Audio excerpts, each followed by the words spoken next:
Olá pessoal, tudo bem com vocês? Eu espero que estejam todos bem. Para quem não me conhece, eu sou Daiane Souza Silva, sou estagiária do curso de Licenciatura Interdisciplinar em Ciências Naturais e Matemática da Universidade Federal do Cariri, aqui do Brejo Santo, e estarei junto com vocês ministrando algumas aulas de ciências. Na aula de hoje, a gente vai falar um pouco sobre os platelmintos. Os platelmintos são animais que fazem parte do filo Platelmintes, plate, que significa achatado, e helmintos, que significa verme. Esses animais são animais invertebrados, como a gente já viu, animais invertebrados são aqueles animais que não possuem vértebras. Eles possuem o corpo achatado dorso-ventralmente, ou seja, tanto à frente como atrás é achatado. São animais triblásticos, ou seja, eles possuem 3 folhetos embrionários, que são o ectoderma, o mesoderma e o endoderma. São animais acelomados, ou seja, eles não possuem a presença do celoma. O que é esse celoma? O celoma é uma cavidade que ela está presente no corpo de alguns animais. E essa cavidade, ela serve como abrigo para as vísceras dos animais, certo? E possui simetria bilateral. O que é essa simetria bilateral? Se eu passar uma linha imaginária ao meio de um platelminto, eu vou ter 2 lados iguais, por isso chama-se simetria bilateral. E eles podem ser tanto de vida livre, eles não dependem de nenhum organismo para sobreviver, ou podem ser parasitas, que ao contrário dos animais de vida livre, eles precisam sim de um hospedeiro para se alimentar e poder sobreviver. Os platelmintos, eles apresentam algumas características que são distintas do seu filo, como, por exemplo, um sistema digestivo incompleto, onde a digestão ela pode acontecer tanto intracelular como extracelular, e eles têm também a presença de um intestino muito ramificado. Eles têm a ausência de um sistema circulatório, ou seja, o alimento ele vai ser distribuído pelo intestino, e como esse intestino tem ramificações, essas ramificações elas ajudarão a levar o alimento, né, para todas as outras células do corpo. Outra característica dos platelmintos está na ausência de um sistema respiratório. Ou seja, as trocas gasosas que eles realizam, elas acontecem diretamente entre as células e o ambiente. Outra característica pertencente a eles é a presença de um sistema excretor. E a liberação das excretas, elas acontecem através de poros excretores que estão localizados na superfície dorsal do corpo do animal. Outra característica dos platelmintos é a presença de um sistema nervoso. Esse sistema nervoso presente nos platelmintos, ele se restringe a um par de glândulas vegetais ligadas a 2 cordões nervosos que são localizados longitudinalmente no corpo do platelminto, certo? Eles também apresentam um sistema reprodutor. Algumas planárias, elas podem apresentar reprodução assexuada por fragmentação e algumas podem se reproduzir sexuadamente. Existem casos que alguns platelmintos, eles podem ser hermafroditas. O que vem a ser um ser hermafrodita? Um ser hermafrodita é quando ele possui os 2 órgãos genitais, tanto o órgão genital masculino como o órgão genital feminino no mesmo corpo, certo? E existem casos de alguns platelmintos, animais platelmintos pertencentes ao filo Platelmintes, de serem hermafrodita. O filo Platelmintes, ele se divide em 3 classes. Dentre elas está a classe dos turbelários. Os principais representantes da classe dos turbelários estão as planárias e as lesmas do mar. Eles são os únicos animais pertencentes ao filo Platelmintes que são de vida livre. Como eu expliquei, animais de vida livre, eles não dependem de outro organismo para sobreviver, diferente dos outros animais das outras classes, que são parasitas e precisam de um hospedeiro para se alimentar e para sobreviver, certo? Aí está a foto de uma lesma do mar para vocês terem uma noção de como são esses animais. Outra classe pertencente ao filo Platelmintes é a classe dos tremátodas. Essa é a classe do Schistossoma mansoni, que é o causador da esquistossomose. Eles são parasitas, como eu expliquei, animais parasitas, eles precisam de um hospedeiro para se alimentarem. São animais dioicos, ou seja, eles precisam de uma fêmea e de um macho para poder se reproduzirem. E eles possuem um ciclo de vida com um animal vetor, que é o caramujo, principalmente do gênero Biompalaria sp.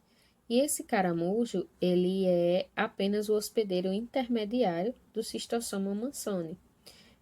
E essa doença, a esquistossomose, ela está muito relacionada à precariedade do saneamento básico das cidades. A última classe, temos a classe dos cestoda. Essa é a classe que é representada pelos agentes causadores da solitária ou da teníase e da cisticercose. Todas essas verminoses, elas são causadas pelas espécies de Taenia saginata ou Taenia solium. Eu trouxe uma representação das duas para vocês verem, lembrando que aí é apenas um desenho representativo para a gente ter uma noção de como são essas verminoses, sendo que na realidade elas são bem mais feias do que isso aí, tá? Bom, gente, como eu falei, alguns platelmintos, eles são vermes parasitas, e por eles serem parasitas, eles causam algumas doenças, como, por exemplo, a esquistossomose, ou popularmente conhecida como barriga d'água. O homem, ele se infecta pela esquistossomose, que é causada pelo verme da família Schistossoma mansoni, quando ele entra em contato com águas que estão poluídas, principalmente por caramujos, certo? E quando o verme ele entra em contato com o corpo do homem, ele se instala nos vasos sanguíneos do intestino, do sistema urinário e do fígado, e passa a se reproduzir dentro do organismo. E ao ponto que ele vai colocando os ovos dentro do organismo, a barriga vai inchando.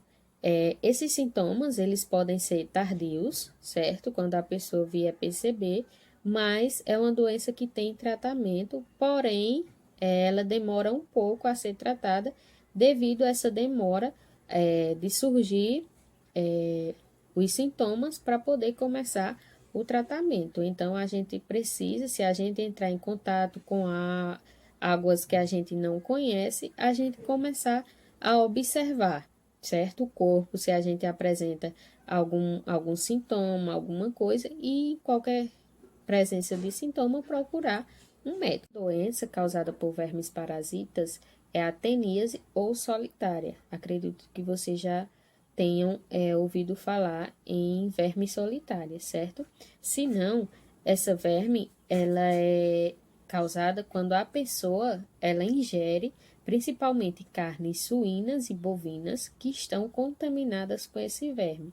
Então, a pessoa se alimenta dessa carne e ao ingerir essa carne contaminada pelo verme, esse verme ele vai se alojar no intestino, se for de crianças, principalmente, ele vai retardar o crescimento da criança, porque ele vai estar se alimentando dos nutrientes que a criança necessita para seu desenvolvimento. Muitas vezes os sintomas são poucos, há relatos de dores de barriga, da pessoa sentir dores de barriga, fadiga, dor de cabeça, dor abdominal, certo? Então, é preciso ter muito cuidado ao ingerir alimentos que a gente não saiba da procedência, certo? A cisticircose também é uma doença causada por vermes parasitas e ela pode ser transmitida a partir das fezes humanas infectadas por vermes da espécie Tênia. E as principais causas dessa contaminação é a ingestão de alimentos contaminados e a falta de um saneamento básico, certo? As pessoas contaminadas podem surgir nódulos na pele e se essas vermes elas atingirem o cérebro ou a medula espinhal, as pessoas contaminadas elas podem ter convulsões, sentir dores de cabeça fortíssimas.